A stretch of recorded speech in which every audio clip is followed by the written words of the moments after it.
नमस्कार दोस्तों। सब कुछ लाइफ में इस बारे में नहीं होता कि आप आज कहाँ खड़े हो, बल्कि इस बारे में होता है कि आप कहाँ पहुँचना चाहते हो। और वो आपको सिखाते हैं वही लोग जो ऑलरेडी वहाँ तक पहुँच चुके हैं, क्योंकि वही आपको सही रास्ता दिखाते हैं अपनी असली मंजिल तक पहुँचने का। यही कुछ पर्पस है मेरा इस चैनल के साथ। मैं चाहता हूँ कि आप बने फाइनेंशियली फ्री। आपको कुछ ऐसी चीजें सिखा के जैसे आप पे कर सकते हैं अपने बिल सोते हुए और जी सकते हैं अपनी जिंदगी अपनी टर्म्स पे। दोस्तों, एक ही लाइफ है, दूसरी नहीं मिलेगी। इसी में करना है सब कुछ, आपको अपने सारे सपने पूरे। और जब आप एक्शन लेते हो तभी आपके सपने बनते हैं आपके गोल। और एक्शन लेने से मतलब है डिसीजन लेना। जब आप डिसीजन लेते हो तभी आप अपने सही रास्ते पे चलते हो।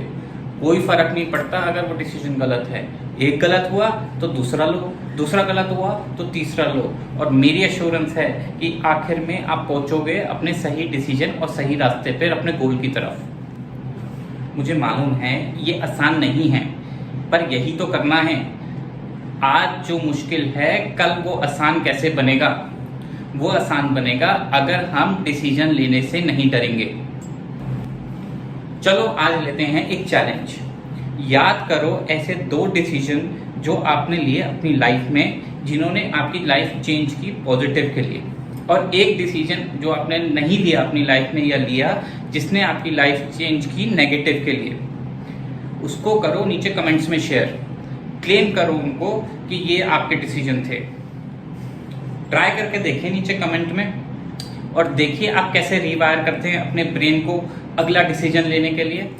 जब आपने लाइफ में पहले डिसीजन लेके सही रास्ता पाया है तो आप आगे चल के फिर सही रास्ता क्यों नहीं पाएंगे, और रोज क्यों नहीं? कमेंट करिए नीचे और मैं इंतजार करूंगा। इतने सारे सवाल, लोग बात तो कर रहे हैं रिसेशन की, पर अभी तक किसी ने आपको बताया है कि रिसेशन होता क्या है? मैंने तो नहीं सुना, लेकिन हम करेंगे इस वीडियो में इस बारे में बात। एक टॉपिक आजकल हर न्यूज़ चैनल और हर एनालिस्ट के दिमाग पे छाया हुआ है। क्या रिसेशन आएगा, कब आएगा और होगा क्या उसके बाद? क्या होता है रिसेशन? जब भी किसी देश की जीडीपी 2 कंसेक्यूटिव बार नेगेटिव में जाती है तो उसको कहते हैं रिसेशन। इसका मतलब वो देश रिसेशन में आ गया। अब थोड़ा समझते हैं कि जब रिसेशन आता है तो होता क्या है। जब भी किसी देश में रिसेशन आता है तो सबसे पहले उसके अंदर शुरू होता है जॉब लॉस। जब भी कंपनियों की ग्रोथ कम होने लगती हैं तो वो अपनी मैन पावर को कट करने लगती हैं या अपनी हायरिंग को बंद कर देती हैं, क्योंकि उन्हें अपने प्रॉफिट सस्टेन करने के लिए कॉस्ट कटिंग की ज़रूरत पड़ती है।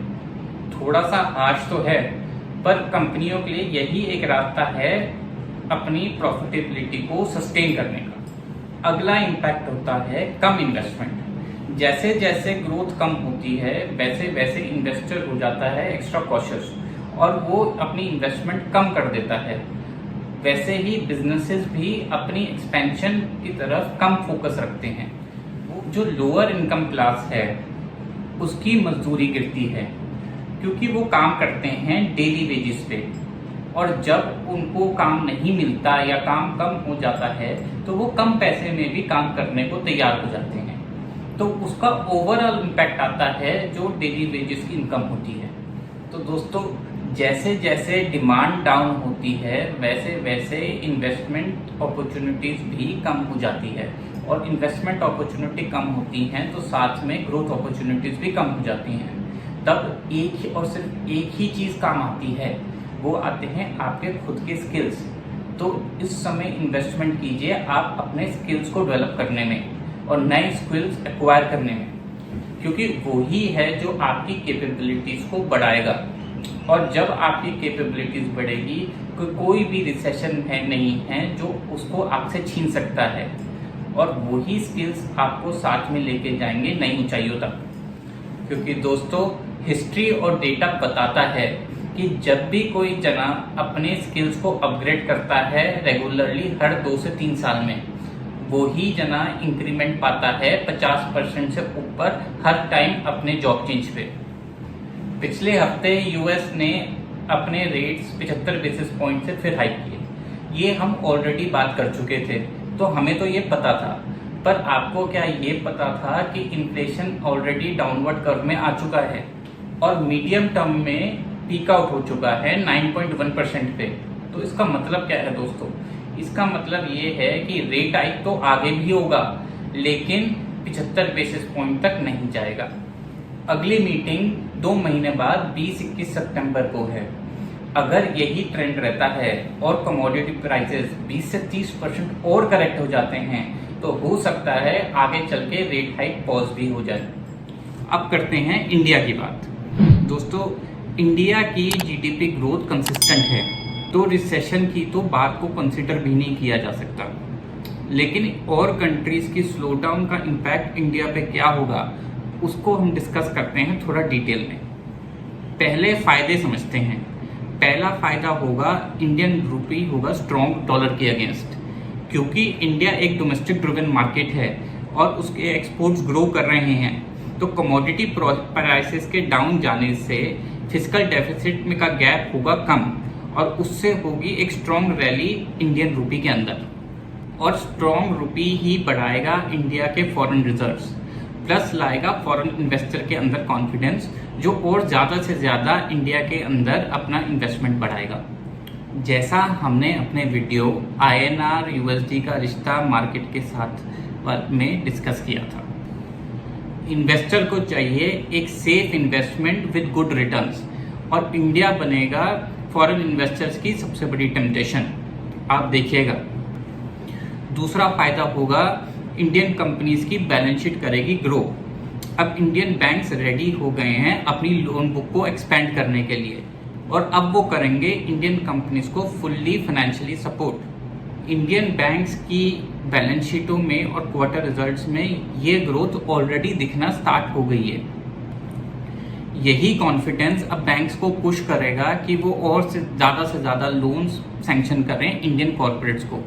और इंडियन कॉर्पोरेट्स को जब इतना कैपिटल मिलेगा तो उनका फोकस रहेगा वो कैसे बढ़ाएं अपने बिजनेस को, और उसी से उन कंपनीज का बढ़ेगा कैपिटल एक्सपेंडिचर और उसी से बढ़ेगी उनकी बैलेंस शीट। और दोस्तों, जैसा मैं हमेशा कहता हूँ, बैलेंस शीट कभी झूठ नहीं बोलती।